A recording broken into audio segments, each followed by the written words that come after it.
Not really. Not really. I know a little bit about it, but I don't know a whole lot about autism. Roughly, yeah. I know a little bit about autism, but I don't think I know the whole picture. I think so. Yeah. Well, yeah.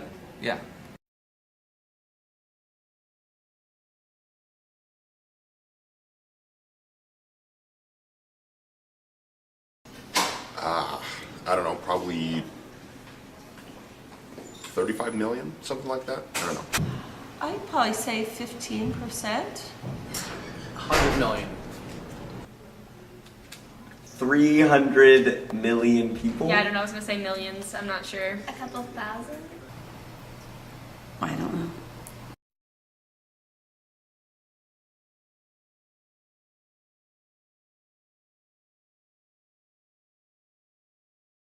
No. It's not like mental retardation at all. No. Not at all, no. I don't think so. I don't think so. I think that there's a difference. I don't know. Maybe? This is so awful. I don't know what you're talking about.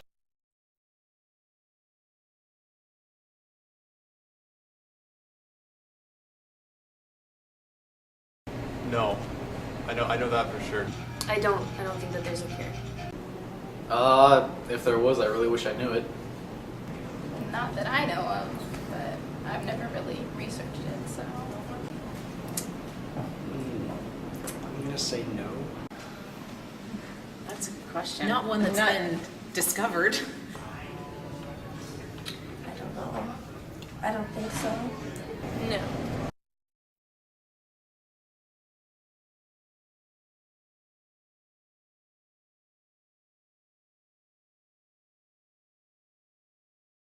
They might be a little slow sometimes, but you should never treat them differently like I would any of my friends. I think some of the stereotypes is I think that there's a little bit of social impairment that comes with autism, and from autistic people that I'm friends with, that's what they have said, and that's what I've heard. I guess I would just try to be more compassionate and aware of that their feelings might be a little different or how they handle information. What I would expect is probably a student who has difficulty with abstract ideas, maybe is uncomfortable in crowds with loud noises, or is uncomfortable in social situations. Not necessarily that there's anything wrong with them, but that they're, I would say, genetically made different. I guess socially awkward, maybe a little shy. Just the word special, because the word special pops out to me because it can be used in many different ways, just like autism can be used in many different ways. No, when I think of autism, I think of one of my mother's employees at a grocery store, and when I think of him, he was an employee there, and he was absolutely one of the most. I loved going into the store and talking to him. He loved sports, and that was when he worked there as a courtesy clerk, and he still does probably.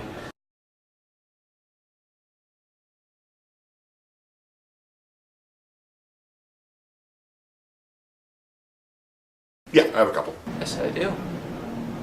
Yeah, he's my brother. His name's Hans Jorgensen. I have a few friends that have it. My third brother number 3, the third oldest of my brothers, his son has a form of autism. I've been teaching for 21 years, and in that time I've had multiple students who are on the spectrum of autism. Yes. I have my brother, who's one of the most intelligent men I've ever met. Yes, 2 family members and about 4 students I'm aware of.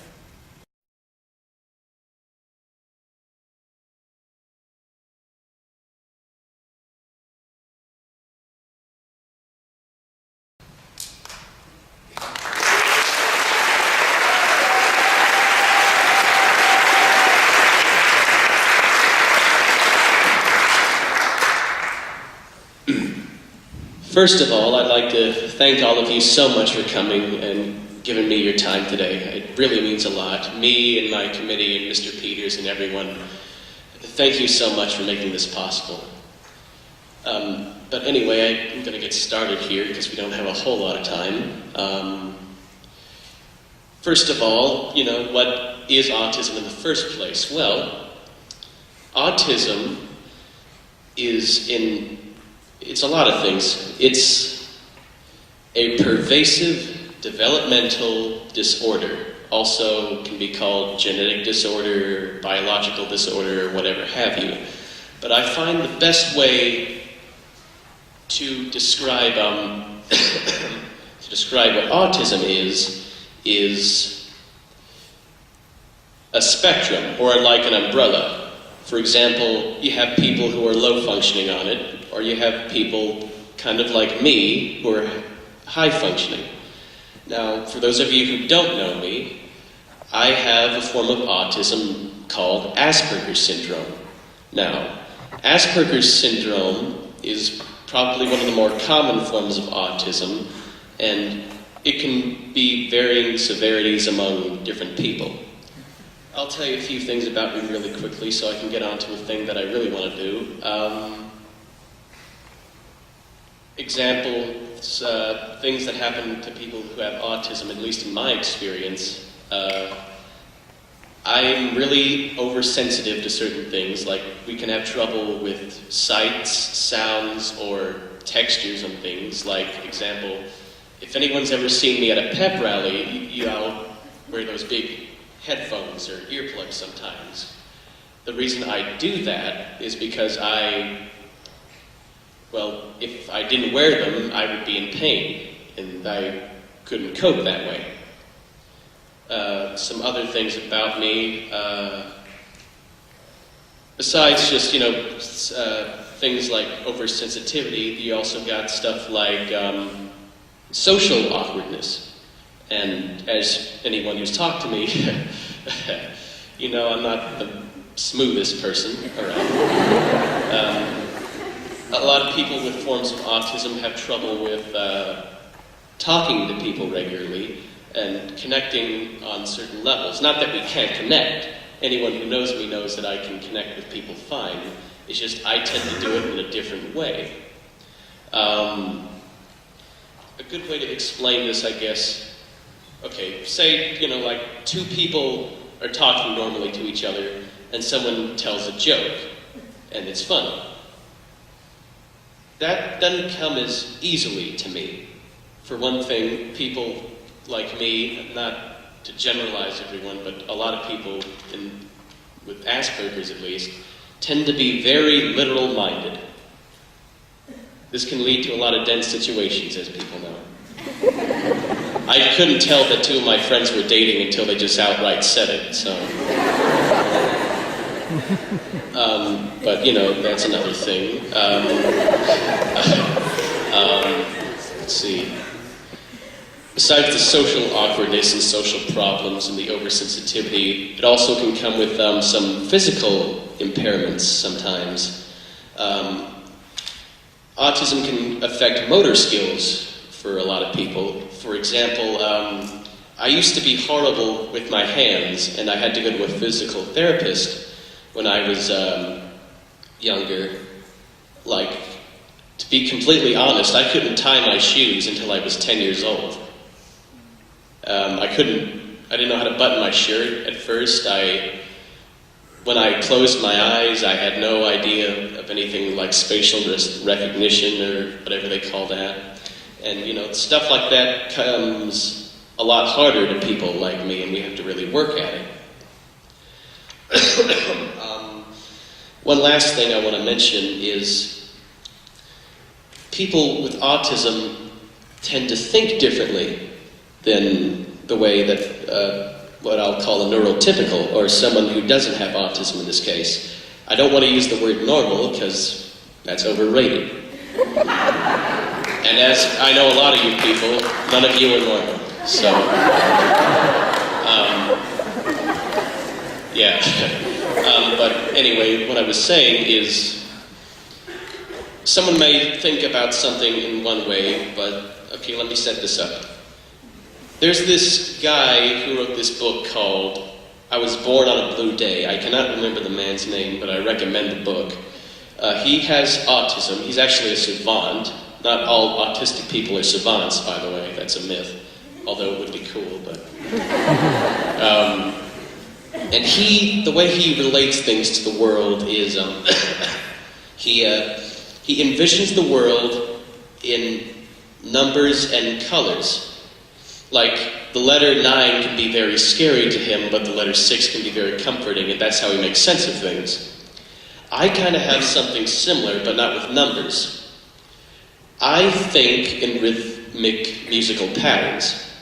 What I mean by that is, I kind of have like a movie soundtrack in my head playing all the time. And when I want to help recognize people or understand what people are going through, I assign little individual melodies to people so I can not only recognize them, but also kind of understand what they're feeling. And as you know, hold on, let me retrace this for a second. And, you know, by just looking at a person, their tune pops into my head. Like, I'm looking at Miss Corwin right now, and her song kind of pops into my head, and I recognize her and what she's feeling. She looks pretty happy right now. Now, if any of you ever notice me looking away from large crowds or having problems with that, one of the reasons is, if I look at a lot of you at once, imagine like a whole lot of orchestra going off at once in your head. So, that's one reason why I don't like being in crowds. And one reason why I'm not staring at you guys too much, so. But yeah, that's just kind of a way that we think differently. And I want to emphasize something. I don't know if you can all, I don't know if you can all read what my thing says on my shirt. That's kind of crude here, but it says different, but not less. And that's a quote from Temple Grandin, who's a famous individual with autism, and I recommend you look her up someday. But I think that's a really good quote, not only for people with autism, but for people in general. Just because we think differently, or wired differently, or act odd sometimes, we're not any less than anybody else is. And I think that's important to know. And now, let me see how much time I got. Okay. I'm going to try to speed this along here.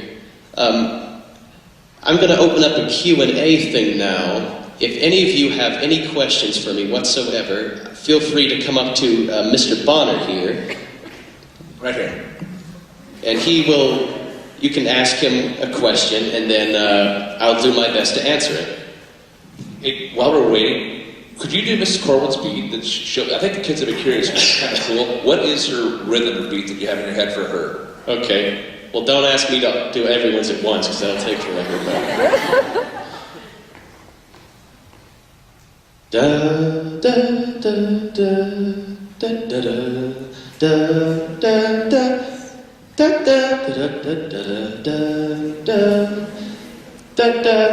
da da da da da da.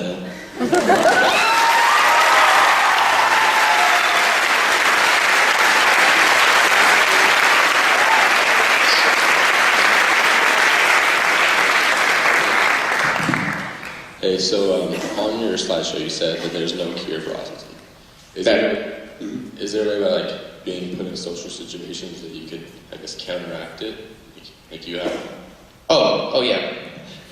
There is no cure for autism. It's not like something you can get rid of, but there are ways to better cope with things and learn how to do it, or treatments or stuff. Like I said, I went to a physical therapist when I was younger and learned how to tie my shoes and button my shirt and stuff. And also, I've kind of learned on my own how to push myself better, partly due to Mr. Bonner's Be the Change Day and Miss Wade, who's over there, making me audition for Seussical. And one thing that I recommend to all of you, autistic or not, don't be afraid to get out of your comfort zone, because that's how you start to change for the better. So I heard freshman year was really hard for you. How did you become more comfortable with yourself and other people? Well, freshman year I was really sick, for one thing, but I didn't really start getting comfortable with people until the end of junior year when I went to, like I said, be the change. And part of what I learned was, you know, just opening up to people, because there's lots of fantastic people here. Like, I have so many friends I could thank, like Gage Trafton, who just spoke, Aaron Wygant, who's standing over there, Soph, who's right there, lots of great people, Catherine Bonner, Dana Breaker, I said Gage. I believe, is that Tanner over there? Yeah, he's another good inspiration for me. And I could just list all your names forever because there's so many great people here. But yeah, that's what I did. What's the hardest thing about having Asperger's? Huh? What's the hardest thing about having Asperger's?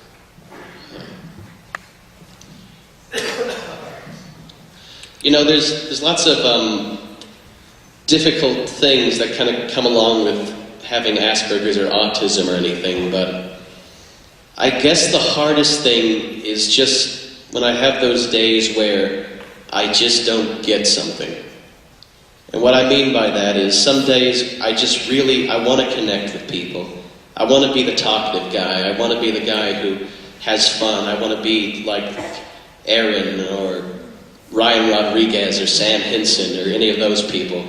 But I don't know how to do that, and I don't know how to do that stuff. And I'm not going to lie, that does get to you sometimes, and you just kind of, it hurts, but, you know, you learn how to move on with life and learn how to fix the pain and stuff. So I guess that's kind of like the hardest thing.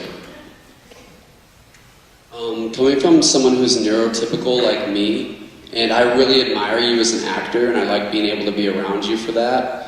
I know you're introverted in your head. Do you often at home practice and rehearse characters and run through like multifarious personalities for yourself? Yeah, but not when my brother's looking. A lot of this stuff came from, I like to pretend a lot when I was a kid, and I still kind of do. I like to pretend to be voices, and I like to practice my voice acting, because some people apparently think I'm good at it, but I don't know. Yeah, you have really profound talent.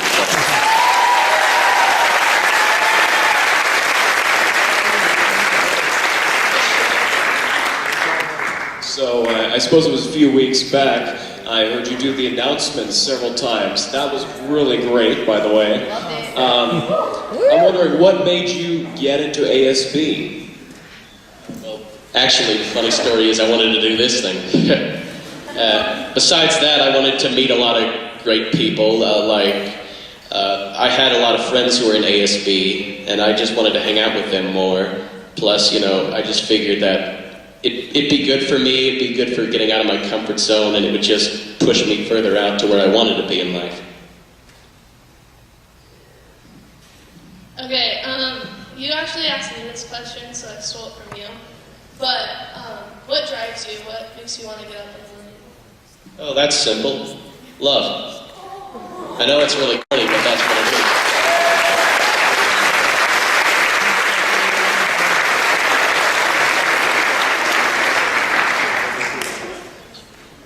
When did you, how old were you when you realized that your brain, worked a little bit differently than, normal? Well, I was diagnosed with Asperger's when I was really little, but my parents didn't tell me until I was 13. And that, I always kind of felt like a little off, but I never thought that I was different. But then again, you don't really think you're different until you're really told you are, I guess. So that's all I can really say about that. Anybody else? Okay, what is it, Brooklyn? What are advantages to having Asperger's, whatever it's called? Asperger's syndrome. What are some of the Well, I really like hearing music in my head sometimes. And I wonder if people ever see things the way I do.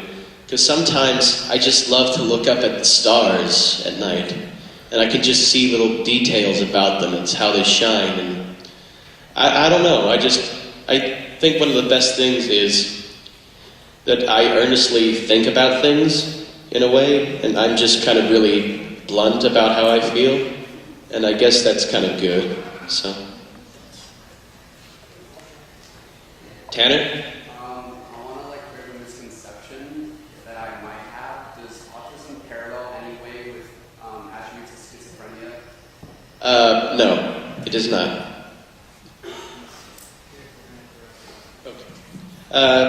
Hate to wrap this up, guys, but once again, thank you all so much for coming. It meant so much.